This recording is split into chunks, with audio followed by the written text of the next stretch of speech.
George and Jenna from Bauer.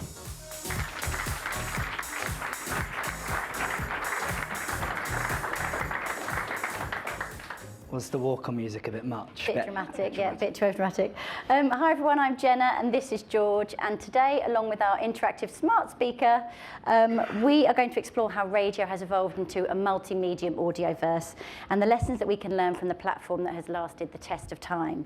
So for a century, radio has been the medium that can connect with the nation, and it still is. So 9 out of 10 adults in the UK listen every week, with total audiences having never been bigger. But as we've just heard, radio is no longer just the box in the corner anymore. We don't consume it in this way, we consume it like this. Radio is a 360 product that sits across audio, entertainment, and it connects with audiences wherever they're consuming media. But if you think about the transformation we've seen in media over the last decade, it's a pretty remarkable story that 100 years in, radio isn't just surviving, it's thriving. So we're taking a look today at why it has stood the test of time, how it has evolved, and what it needs to do to continue to stay relevant. I think radio has the unique power to be both distinctly intimate whilst also being part of a shared experience. It connects on a one-to-one level with millions of people at a time. And this listener-presenter relationship has always been special, but don't take my word for it. Smart speaker, find a presenter who can tell us why radio has lasted the test of time. Hello, I'm Tony Curry, the very first voice heard on Bauer's oldest station, Radio Clyde. 50 years ago, when I sat behind the mic, I believed radio played an important role in audiences' lives. And while plenty's changed since then, this sentiment still rings true. Radio is a one-touch, entertain me button which instantly takes you to a familiar and comfortable place, providing both companionship and joy. Thank you, Tony. What a legend. And talking of legends, broadcasting icon Terry Wogan knew the power of audio better than anyone. He said television contracts the imagination, but radio expands it. And there's a magical power to radio that is just hard to put your finger on. Well, sort of, because actually Radio Centre have done some research that shows how audio satisfies 7 contemporary need states, which include escape, mood, company, and connection. And I think this insight kind of nails down into that big question of why radio continues to last. I'm here. Have I missed it? Who's that? It's me, Sam Thompson. Sam, hi. What's From going X on? Radio, the Staying Relevant podcast. You might know that one. No, I know this. I know it. I know the Staying Relevant. ETV. You know, Reigning King of the Jungle and all that. Yeah, Sam, we know who you are. We're good on that. Awesome. Anyway, just wondering how the big presentation's going. I haven't missed it, have I? You haven't, but you're kind of interrupting our flow right now. So how can we help? George, I'm so sorry, but I can't help it. Presenters are just really invested in our listeners' lives. I try to lift the mood, and they lift mine. Like a big, but super intimate community that stays connected with the world and each other. That actually sums up our point quite nicely, Sam. Thank you very much for that. No Sam, worries, mate. Anytime, always happy to help. Now, if you'd like me to sing Everybody in Love. Yeah. Remember when I did that in the jungle? I do, but we're good. Sam Thompson, everybody, thank you so much. Sam. Everybody Sam, smart speaker off. He needs to really let go of Joe Less, doesn't he? But Sam is right. You connect with audio in a special way, which creates a really effective platform for advertisers to deliver brand messages. A platform which, unlike social media, is built on trust.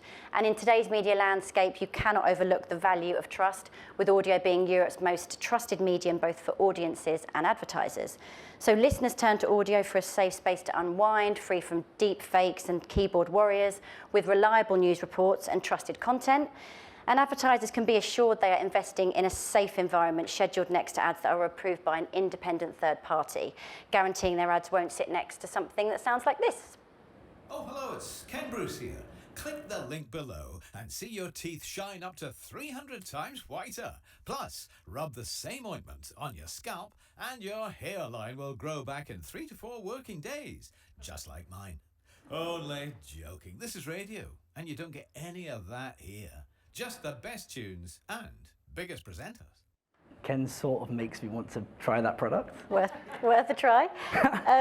So understanding the audience, building a community, connecting on a human level, and creating an environment of trust are just some of the key characteristics that we can take from audio's 100-year journey. But the start of this journey looked very different to where we are now.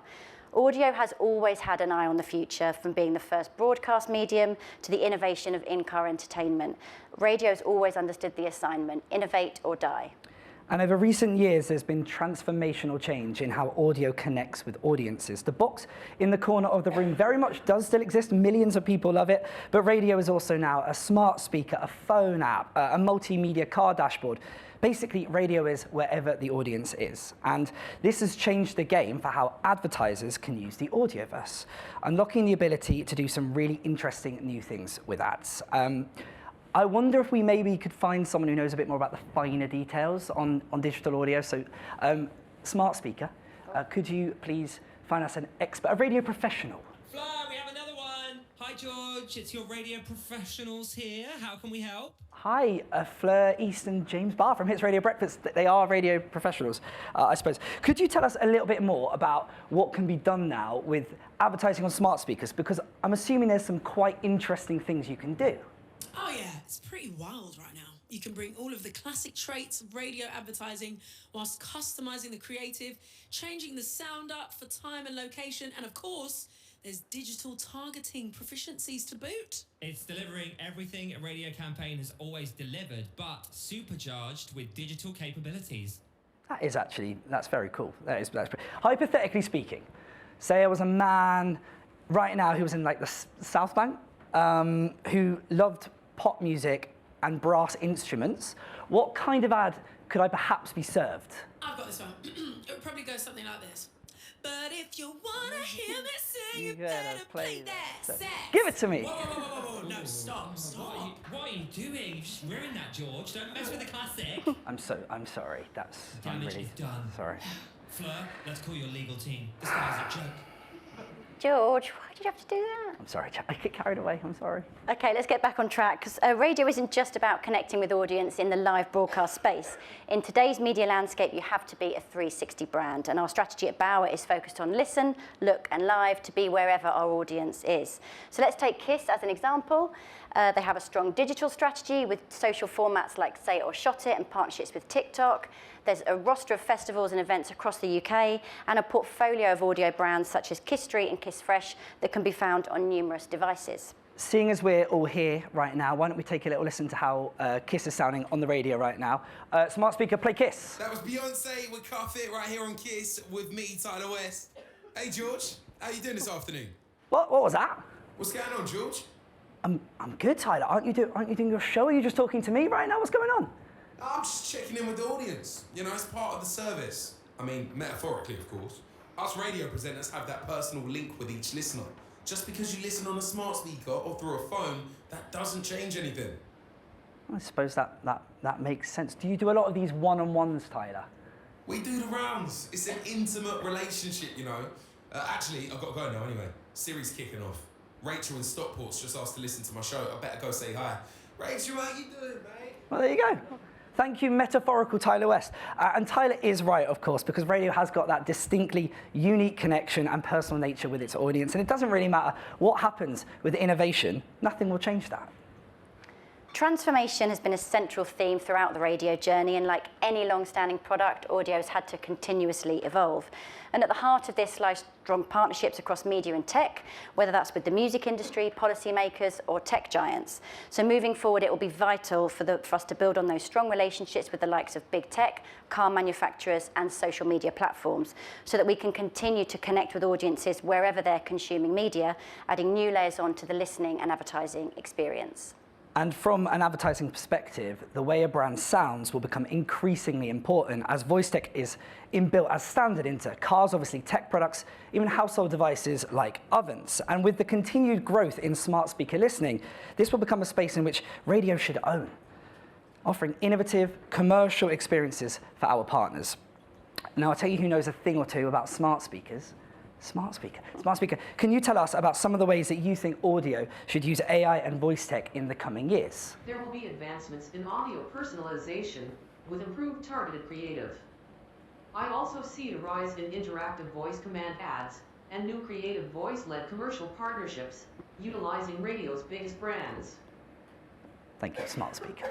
Now, of course, we can't talk about the future without talking about AI.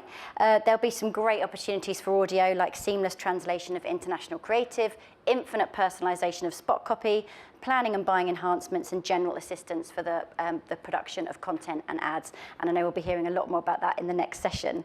But we're also mindful of ensuring the human connection and creativity remains at the core of what we do. And that's not to ignore the impact of AI, that tech like AI DJs could have. We've also just seen that audiences don't connect with it in the same way. So recently we ran an experiment with Hits Radio with an AI version of Fleur East. And it was really fun to test that technology, but audience reacted in an overwhelmingly negative way, missing that genuine connection that they had with Fleur.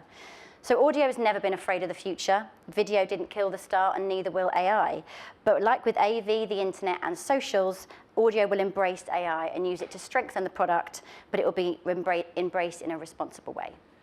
Radio has stood the test of time because it has the ability to connect. I think it does this better than any other medium. And as the media landscape becomes increasingly artificial and our own personal echo chambers get deeper and deeper, we believe audiences will crave human connection more than ever. Audio delivers a really distinctly personal experience in which human connection is at its heart, and that's been at the core of radio's journey for over a century.